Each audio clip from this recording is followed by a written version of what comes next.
So in today's class we will continue the introduction to gears. ठीक है, कल की क्लास में we discussed about spur gear. Spur gear हमने देख लिया था, हेलिकल गियर देख लिया था हमने, ठीक है। हेलिकल गियर हमने देखा था, उसके बाद देखा था herring bone, double helical,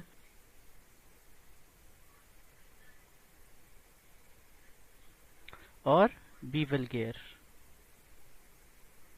बीवल gear, ये चीजें, ये 5 टाइप के गियर्स हमने पढ़े थे, जो कि फर्स्ट कैटेगरी था हमारा क्लासिफिकेशन का, उसके अंदर ये 5 हमने पढ़े थे, ठीक है। ये पिक्टोरिकल रिप्रेजेंटेशन है जस्ट फॉर द अंडरस्टैंडिंग।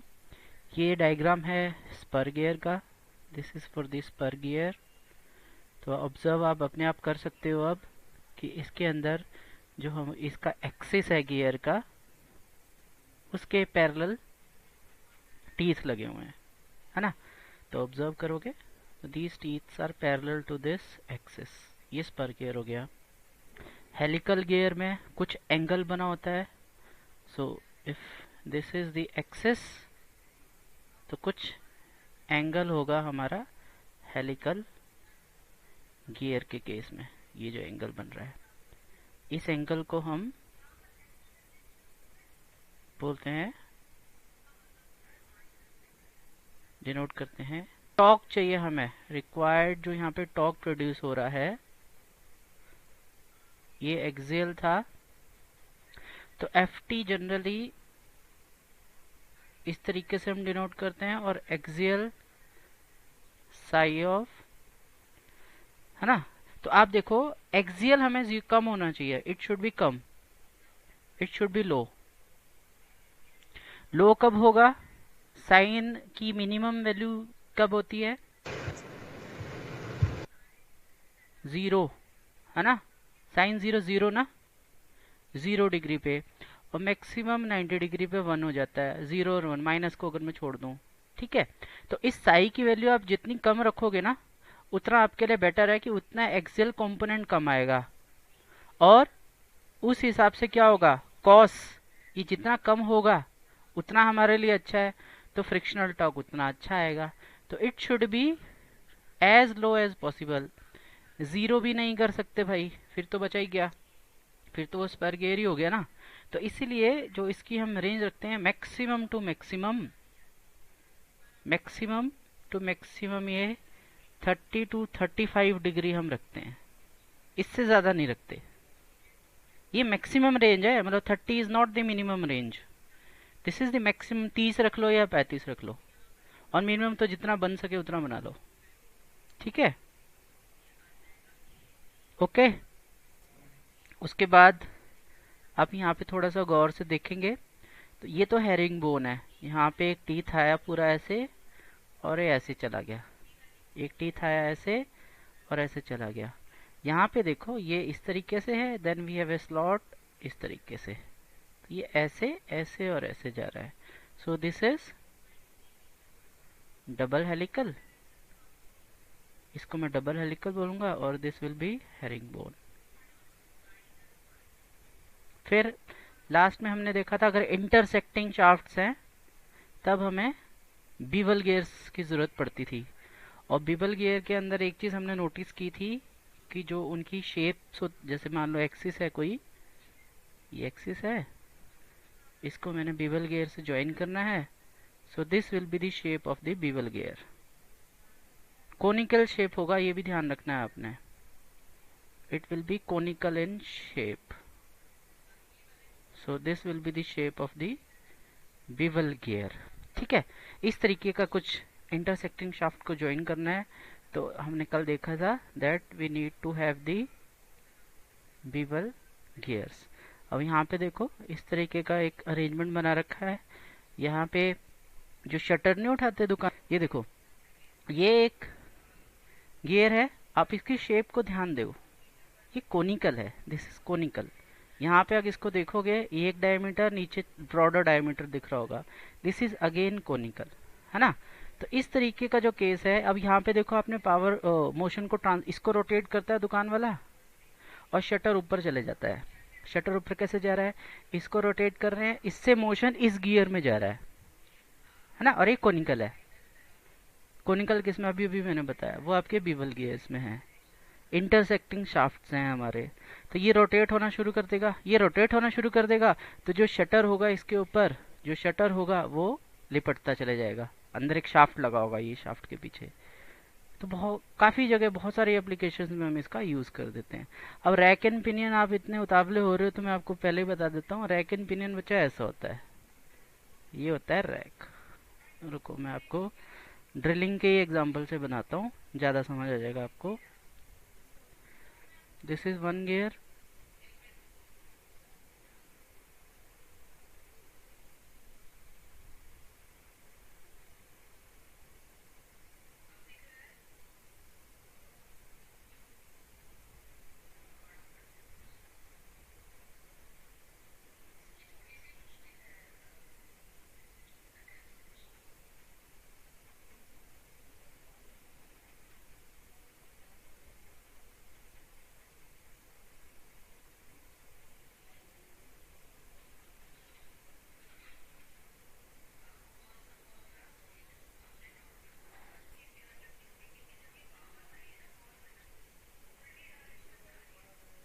यहाँ पे लगा हुआ है लीवर।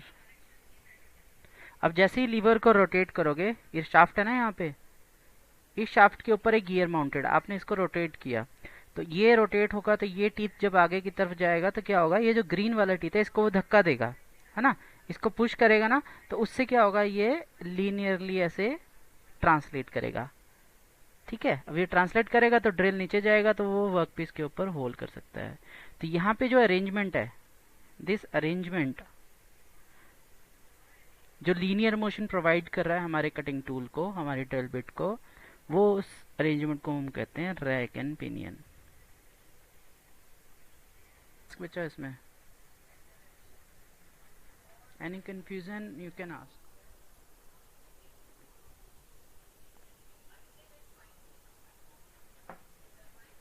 ठीक है, चलो आगे ये चलते हैं। अब अगर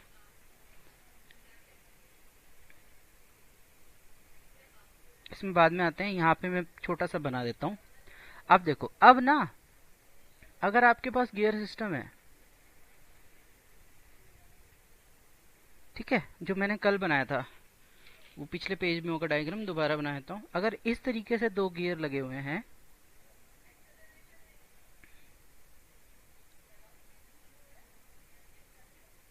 ये इस तरीके से दो गियर लगे हैं, कोनिकल हैं, वही सब है, सब कुछ है ये। अब यहाँ पे देखो क्या हो रहा है, 90 डिग्री पे ट्रांसफर हो रहा है ना, वन पॉइंट इज 90 डिग्री। दूसरा पॉइंट,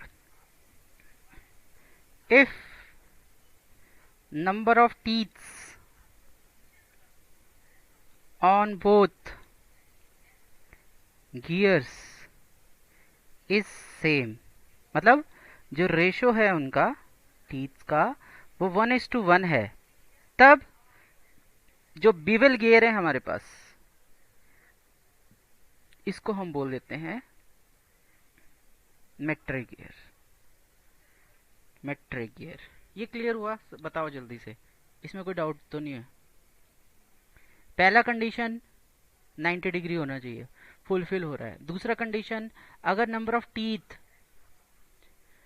इसमें 10 हैं और इसमें भी मान लो 10 ही हैं, तब वो जो गियर का अरेंजमेंट बन गया वो गियर का अरेंजमेंट कहलाएगा मेट्रिक गियर। बीवल नहीं बोलोगे आप उसको। अगर आप देखोगे ना, शाफ्ट, इसके साथ एक शाफ्ट जुड़ा होगा, उसका एंगल 90, ये एंगल तो 45 होगा, यस दिस एंगल,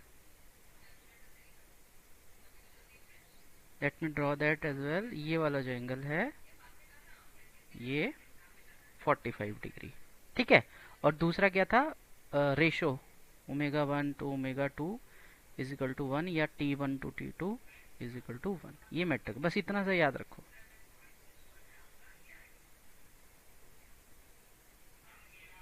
और ये 90 तो है ही। ठीक है, ये हो गया मिड ट्रे। फिर है देखो नेक्स्ट है हमारे पास worm and worm wheel. This is worm and worm wheel. ये आपने बहुत देखा होगा इंजीनियरिंग मैकेनिक्स के लैब में, आपने बहुत यूज किया होगा, बहुत चीजें इसमें करते हैं। तो कुछ नहीं है इसमें, it consist of a worm, ये जो ऊपर वाला पोर्शन है इसको हम कहते हैं वॉर्म। ठीक है, और ये जो नीचे आपको एक शाफ्ट दिख रहा है ये, जिसके ऊपर टीथ कटे हुए हैं, इस नहीं ऊपर वाला जो है इसको बोलते हैं, सॉरी, व्हील, वॉर्म व्हील। और जो नीचे वाला जो पोर्शन है, जो शाफ्ट है, इसको हम बोलते हैं वॉर्म। ठीक है, तो इस तरीके का जो कॉम्बिनेशन है जहां पे हम वॉर्म और व्हील को हम यूज कर रहे हैं, तो उस गियर को we call it as the, मैं ड्राइंग बनाया तो नीचे, वॉर्म व्हील। इसको हम कहते हैं वॉर्म व्हील। ठीक है, अब इसमें दो तीन चीजें याद रखने वाली हैं। मैं एक बार बड़ा सा जूम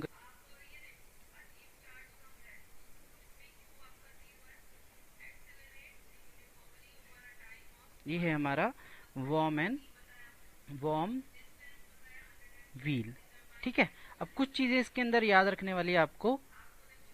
ये है वॉर्म, ये है, अब लिख, मैं पीडीएफ शेयर कर दूंगा पर फिर भी लिख लेना। देखो, worm will always be the driver and this wheel will always be the driven. Wheel rotate करना शुरू कर देगा।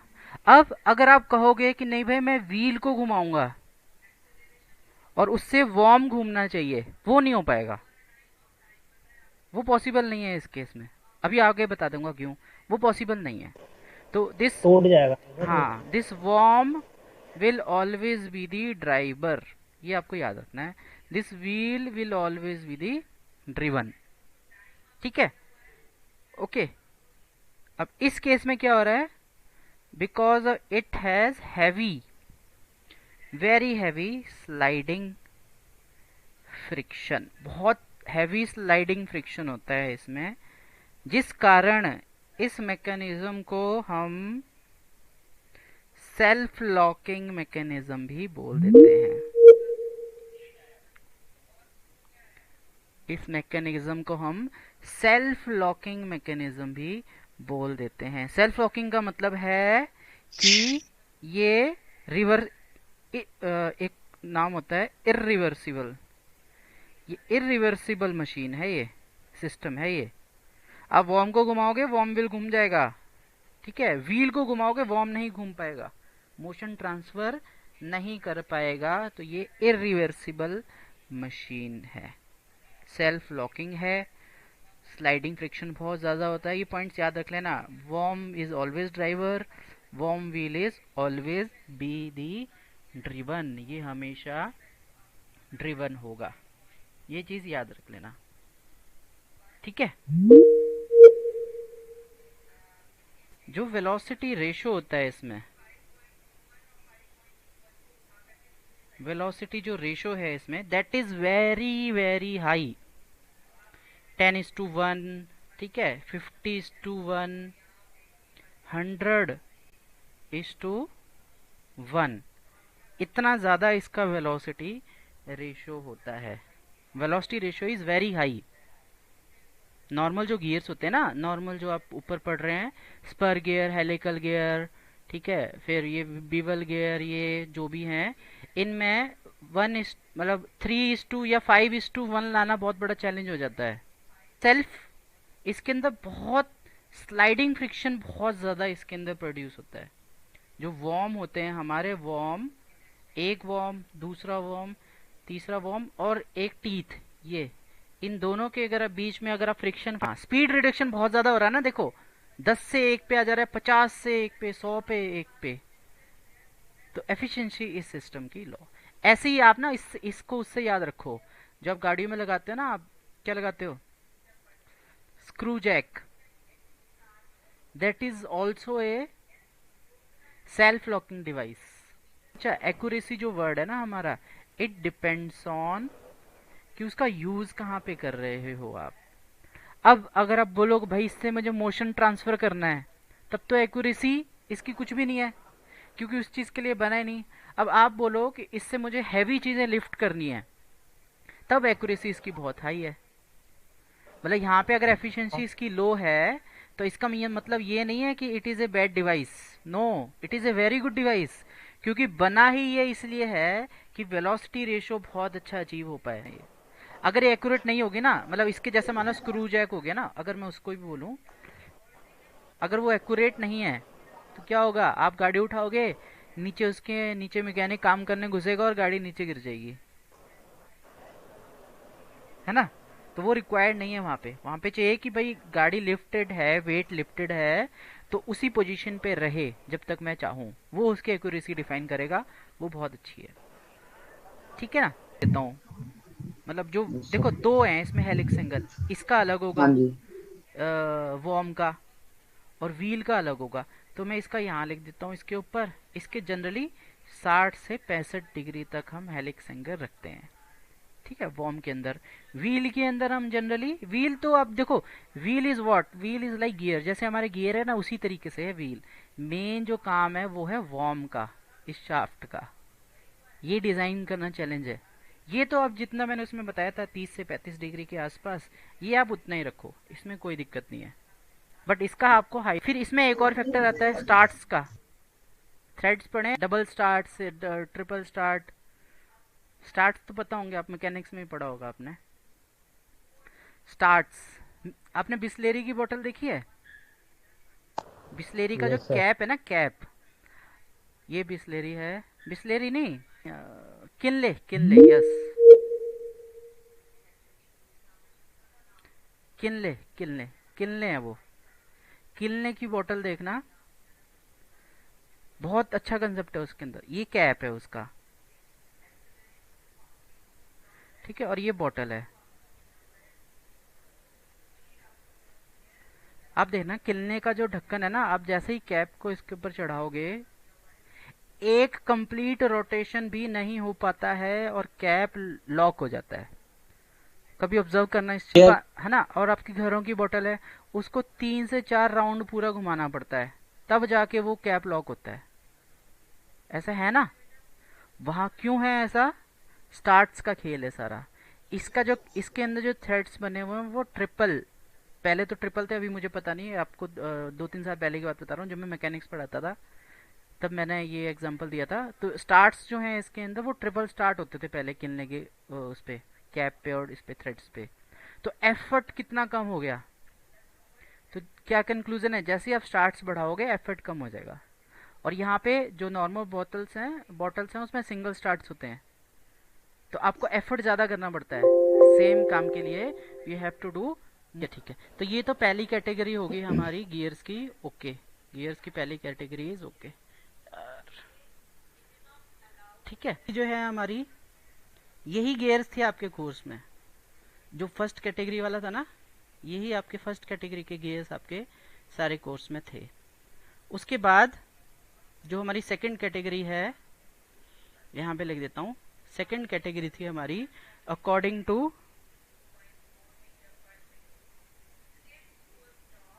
According to type of gearing. Gearing का टाइप किस तरीके से है उससे भी आप डिफाइन कर सकते हो भाई। टाइप मतलब एक्सटर्नल गियरिंग हो सकता है, एक्सटर्नल, और इंटरनल भी हो सकते हैं भाई। ये जो एक्सटर्नल है, इंटरनल, ऐसे भी तो गियर हो सकते हैं। ये गियर के अंदर टीथ हैं, एक और गियर है उसके एक्सटर्नल टीथ हैं। तो इस तरीके की जो मैशिंग है वो इंटरनल मैशिंग हो गई। थर्ड, बाकी ज़्यादा डिटेल में कुछ नहीं है। थर्ड है हमारा अकॉर्डिंग टू स्पीड, बस याद पर आपको होने चाहिए, अकॉर्डिंग टू स्पीड। स्पीड कितनी है, किस स्पीड पे दे कैन वर्क बेटर। ठीक है, तो अगर वेलोसिटी जो है हमारी वो लेस देन 3 मीटर पर सेकेंड है, एक कैटेगरी। दूसरी ग्रेटर देन 3 मीटर पर सेकेंड है बट लेस देन 15 मीटर पर सेकेंड है, और तीसरी 15 से ज़्यादा है। तो इन तीन कंडीशंस पे ये वाले कहलाएंगे हमारे लो स्पीड गियर, ये मीडियम स्पीड गियर और ये high speed gears, high speed gears. ठीक है। फोर्थ कैटेगरी वो है हमारा अकॉर्डिंग टू, ये आप सबको पता ही है, according to type of teeth. Teeth किस तरीके से हैं? अगर स्ट्रेट, इसमें है 3 कैटेगरी है। स्ट्रेट टीथ हो सकते हैं, जैसे ये है, स्ट्रेट टीथ हो सकते हैं हमारे पास। ठीक है। इंक्लाइंड टीथ हो सकते हैं, कर्व्ड टीथ भी हो सकते हैं। स्ट्रेट टीथ किसमें आपने पढ़ लिए? स्पर में भी हो सकते हैं स्ट्रेट टीथ बहुत इजीली। बीवल में भी हो सकते हैं, कल पढ़े थे ना बीवल के 2 टाइप थे, स्ट्रेट एंड कर्व्ड। बीवल में भी हो सकते हैं। फिर इंक्लाइन टीथ किसमें थे? हेलिकल। बेबल में भी थे। हाँ बेवल में भी थे, वो भी लिख लेंगे हम। हेलिकल में भी थे, हेरिंग बोन में भी थे, है ना। फिर कर्व्ड, अब हेलिकल जो टीथ है उसमें आप कर्व्ड भी बना सकते हो, जरूरी थोड़ी है ऐसे ही बनाना है एंगल पे ही, आप इसको कर्व देके भी बना सकते हो। ठीक है। तो कर्व्ड में हेलिकल भी आ जाते हैं हमारे। ठीक है। बीवल भी लिख लो, बच्चा बता रहा था भी बीवल भी हो सकता है। तो ये कुल मिला के ये 4 तरीके से क्लासिफाई हम इजीली कर सकते हैं। ये आपको याद जरूर रखना है, बट पहला वाला बहुत अच्छे से होना चाहिए। यहाँ पे देखो इस एग्जांपल में ये गियर नंबर 1 और गियर नंबर 2 हमारे जुड़े हुए हैं ना, और ये एक्सटर्नल, ये गियर कहलाएगा एक्सटर्नल गियर। ठीक है। अब अगर मान लो यही हमारे पास गियर होता, ये ठीक है, और एक दूसरा गियर इसके साथ मेश में है, वो इंटरनल है, ये इसका सेंटर यहाँ पे है, एक शाफ्ट यहाँ पे है। तो अगर इस तरीके का कोई गियर का अरेंजमेंट है, इंटरनली जो जो कनेक्टेड है, उसको हम कहते हैं, ये गियर कहलाएगा इंटरनल। अब इसमें क्या हुआ देखो, स्पेस बच गया ना, अदरवाइज ये जो गियर था यहाँ पे बनना चाहिए था, नॉर्मल तरीके से बनाते तो ये यहाँ पे बनता। डायरेक्शन, हाँ इंटरनल डायरेक्शन गियर्स इसमें में सेम रहेगी, हाँ डायरेक्शन सेम रहेगी। अब यहाँ पे बनाते तो एक तो स्पेस का कंस्ट्रेंट जहाँ पे आ जाता है, वहां पे मुझे इंटरनल गियर यूज करने पड़ते हैं, मेन तो स्पेस ही होता है। ठीक है। तो ये इस तरीके की गियर कहलाएगी इंटरनल। ए और बी के बीच में है इंटरनल, इन सब के बीच में एक गियर का टाइप रह गया, ये दिस वन। ये गियर का टाइप होता है हमारा हाइपर